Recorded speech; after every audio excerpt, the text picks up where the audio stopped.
Hello, you wonderful people, and welcome to another episode of Not Too Comic Book. This being a show where we talk about TV shows that are adaptations of comic books. For today's episode, I'm going to talk about My Adventures of Superman, Season 1, Episode 6. A lot of really interesting things went down in this episode, so let's break it down. So we're immediately picking up in the aftermath of last episode. Neither Clark nor Lois can get in contact with Jimmy, and Clark's like, I flew all over the place at where we're supposed to meet up with Jimmy, looking for Sasquatch, as well as the Daily Planet. I can't find him anywhere, and you're a good investigator, and I need your help. So the fact is, things are complicated. It's like, right, everything they went through last episode, that hasn't been resolved. It's bleeding over into this episode, and Clark's hoping that this could be kind of an Olive Branch situation of like, hey, you know, we're looking for Jimmy, and it's like, oh, like, you're very good at tracking. And it's like, well, she kind of learned that because her dad made her take like certain, was it like survival classes or something like that she was saying?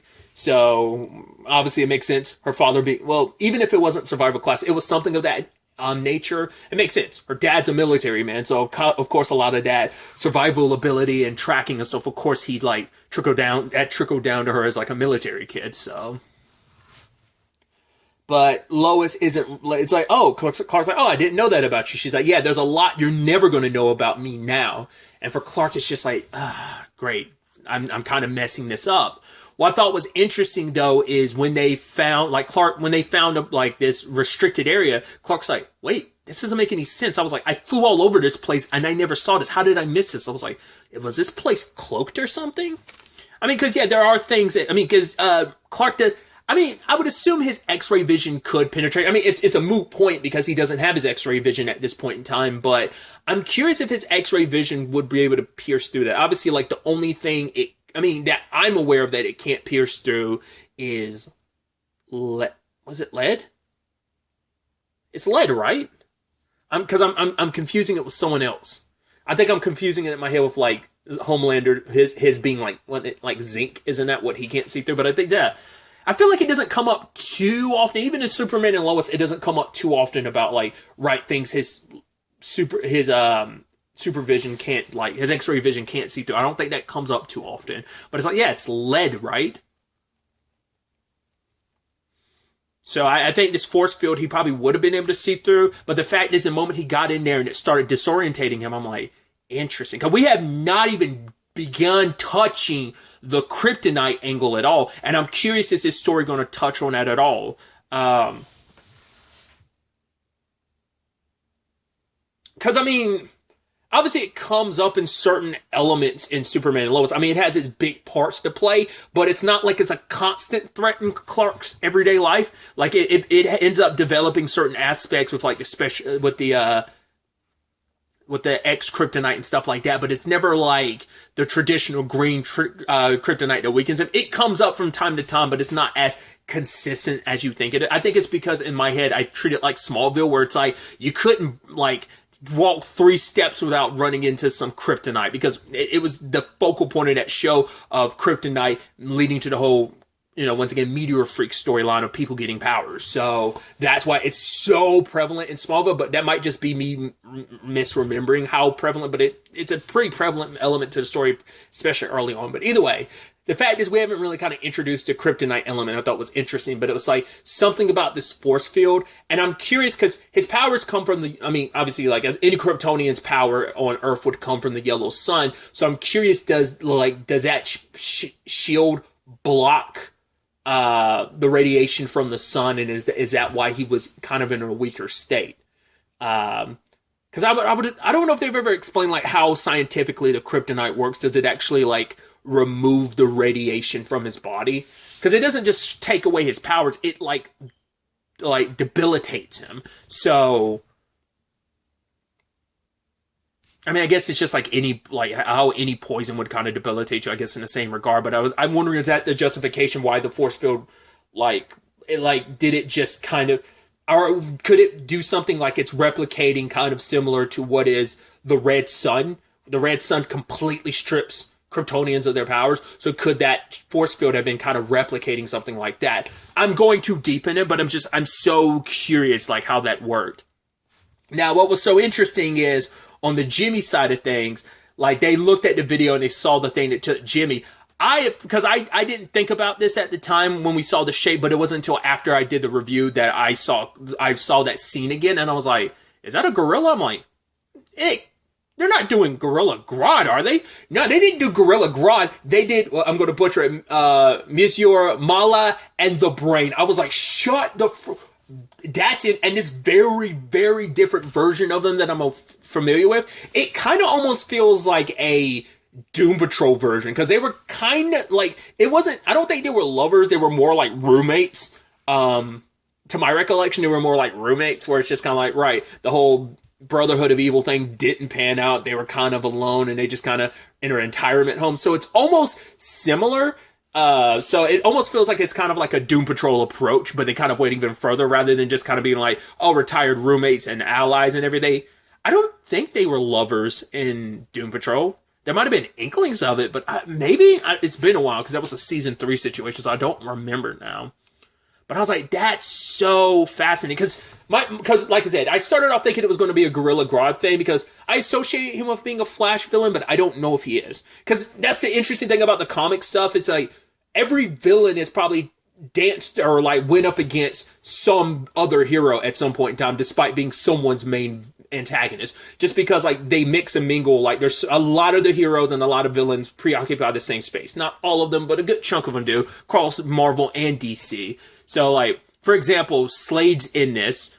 My introduction to Slade was as a Teen Titans villain because of the early to mid 2000s animated series. Then I became associated with him as a Batman villain, and then I got associated with him as a Green Arrow villain, which apparently someone had recently said this, and I think, if I'm remembering correctly, someone said he actually started off as a Green Arrow villain before, because he's mainly associated with probably like with Batman and the Teen Titans, but he was originally a Green Arrow villain, interesting enough, which I was like, oh, that's fascinating, because that was like, that was the most recent version I'd seen, was the one from Arrow.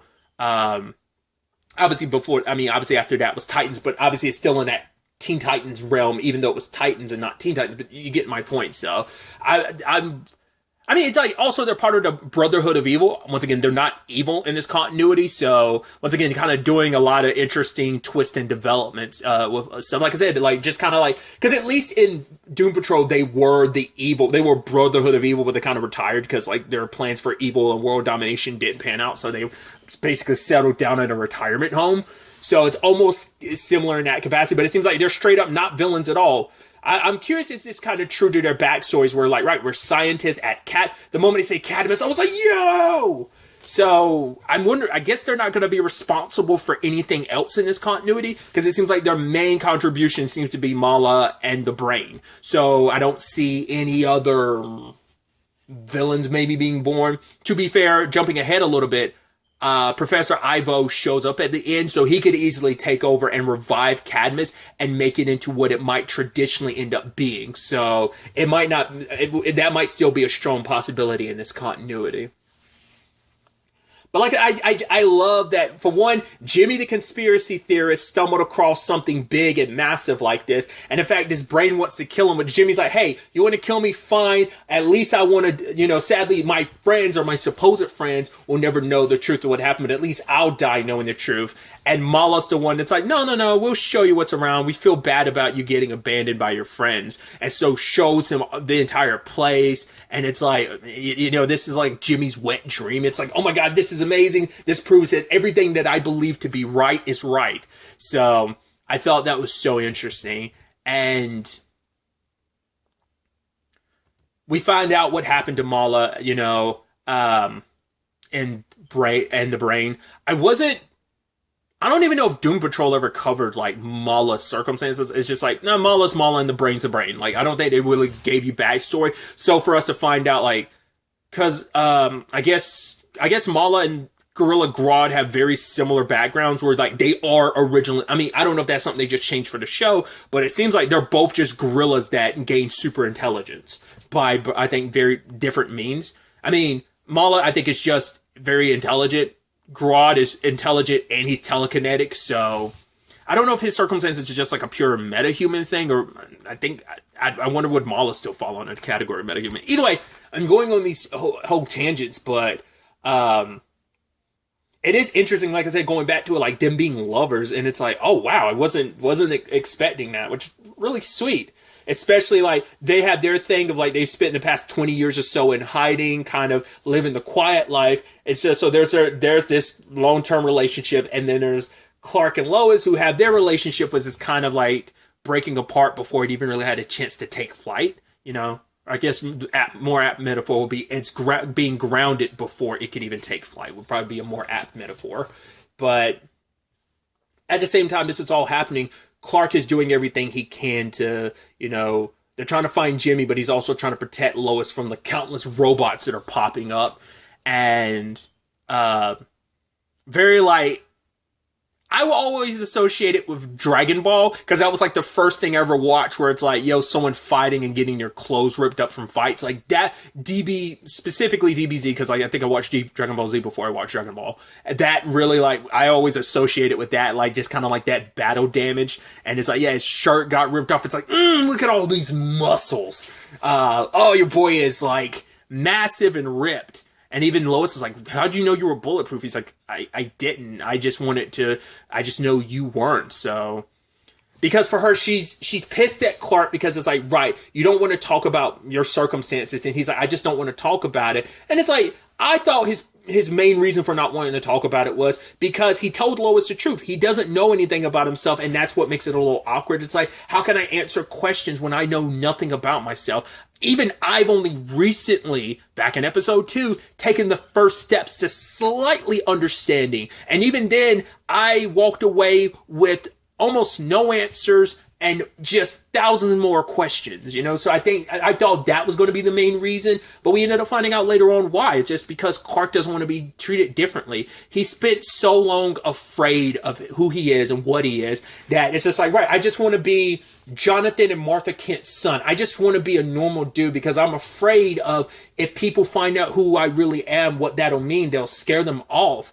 I mean, especially when he had to run in with a general who literally wants to gun you down because of what you are. So it is understandable that, you know, there is that fear that it's probably been instilled in him. It's probably been instilled in his parents. Like, I mean, once again, like Clark's been afraid of what he is for a long time. He embraces it a little bit more as now that he was older, but even then, there's still that childhood trauma associated with the ship all those years ago. So he's only recently obviously taken those first steps to kind of fully embracing himself as Superman and being who he kind of is, who he was meant to be.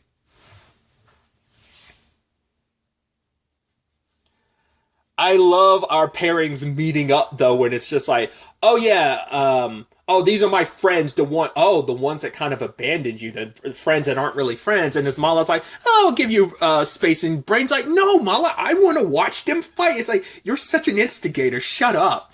But because Clark had opened up to Lois that he had never told Jimmy the truth either. And so for him, it's like, right, in this moment, I kind of realized, like, I cut you out of a part of my life. So I'm going to tell you the truth. Jimmy, he's like, yes, I know you're Superman, Clark. He's like, wait, what? It's like, yeah, I've known for a while. He's like, dude, do you think I'm stupid? Like, I've seen, like, your superhuman displays of strength, and you think I'm just, but I never question you on it because I figured you're like my best friend. I figured that when the time comes, you tell me when you were ready, that, because I knew it was something that maybe if you weren't comfortable talking about it, there's a reason for it, and that I wanted to give you space and time to be comfortable about talking about it, which kind of Lois didn't really give him that option. Because I mean, it's also like the reporter in her. She's almost she's like a shark who smells blood in the water. She found a story, but it wasn't even just a story. It was just more so like that investigative instinct to kind of push and push. But also, it was also because her emotions were getting involved. It wasn't like she was able to separate herself from the story in that regard, because it wasn't even just about a story. It's like, this guy like lied to me, and that was why she was so upset. Because it's like, how do I know that everything you feel about me, you lied to me over and over again? You never like showed me who you really were. And it's like, how do I know, if you're willing to lie about that and hide this part of yourself, how do I know the rest of how you feel about me? Like, whatever is kind of between us, how do I know that's not just part of your cover too? Which, but for Clark, it's like, could you even think that? So, which I even love Jimmy being like, wait, you told Lois before you told your best friend. It's like, to be fair, he didn't. She found out on her own, but it's like, right, let's kind of not get into that because it turns out the robots aren't part of Cadmus. They are Task Force S, which makes sense considering they have, every time they've shown up, it's been in association with the Tech or Task Force X. So it makes sense because they're the ones that attacked Cadmus all those years ago because they were funded by the government and Task Force S, which obviously is also part of the government, that to experiment with some of this technology and use it for how it can be used to protect the world and the country, but they wanted to change the world for the better rather than using it for weapons, and that's when Task Force X attacked, and it turns out the black hole getting activated. Yes, they have a black hole. Why do you have a black hole? Oh, not only why did you have a black hole before because it was something you were experimenting with, you still have it. It's like, and I love the bit with Mala where he's like, okay, so we got bored a year into our quiet, peaceful life. And so, yes, we have a black hole. And yes, we made an army of mutants. But that's about it. Other than that, we lived a quiet life. So, because their plan is to go to a different dimension or different world. It's like, right, this world has kind of showcased that if you're different, you can't really belong. And they want to go to another world where they could. And so they activated the black hole, sucked up everything else in the room, almost got sucked in themselves. I was like, there's no way they're going to accidentally teleport them to a different world right now. Especially when we're not even, if this is a full-fledged Superman, sure, this is a fledgling Superman. There's no way he could really help them in a situation like find our way back home to Earth, depending on what world or dimension they end up in. But luckily, the black hole stabilized, which is kind of a wild thing to say under these circumstances. I'm didn't know that they'd be jumping into the deep end, not literally jumping into the deep end, but pretty close to a black hole in this situation. Wouldn't have expected things to kind of turn out that way in this episode. But Mala and Brain are going to go through, and even Brain's like, right, the reason why those machines attacked is because they are honed in on you. Because it's like, I know who can, it's the general, he's after you. And Clark's like, how'd you know? It's like, who is he? It's like, he is relentless. He is a man that will do anything and everything if he believes it's in the greater service of his country. If his country asks him to do it, no matter how horrible or egregious it is, he thinks it will be for the greater good, he'll do it. And that's why he sees Superman as the threat that he does. And that's what I was kind of getting at last episode too. What I think is so interesting is I'm not, Superman and Lois is really my first real introduction to General Lane. I think there was a version of the character in season 1 of Supergirl, if I remember correctly. But getting to know him, and to be fair, that's a very different version. Once again, that's a version of the character that is super okay with Clark because that's deep into Superman lore, and obviously he's been married to Lois for so long and they've been family, so it changes things. So they have a very different dynamic than they typically do. So because their relationship is always very antagonistic. It's like General Lane will see him as kind of more of a kind of almost like Lex does, where it's I see you more as a threat than I do the good, but I'll utilize the good that you are if it serves this country's needs, essentially. So I think that could be a direction this story can end up going to.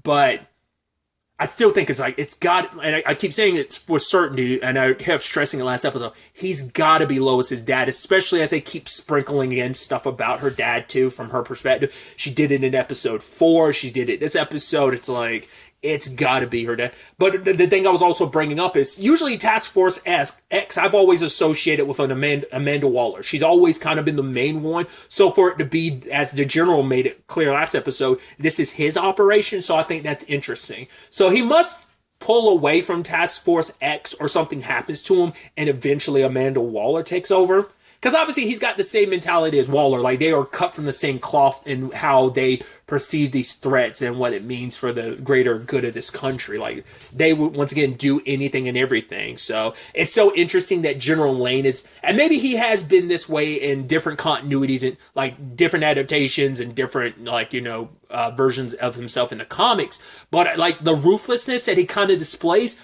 I always associate with Amanda Waller, which she's just like that, but obviously she isn't main stage when it comes to Task Force X. The General is. So I thought it was interesting that the Brain even offered Clark, hey, like, you could come with us. You aren't normal. Like, we can go find a place where, because if you stay here, like, this isn't a world that isn't tolerant. It won't ever accept you.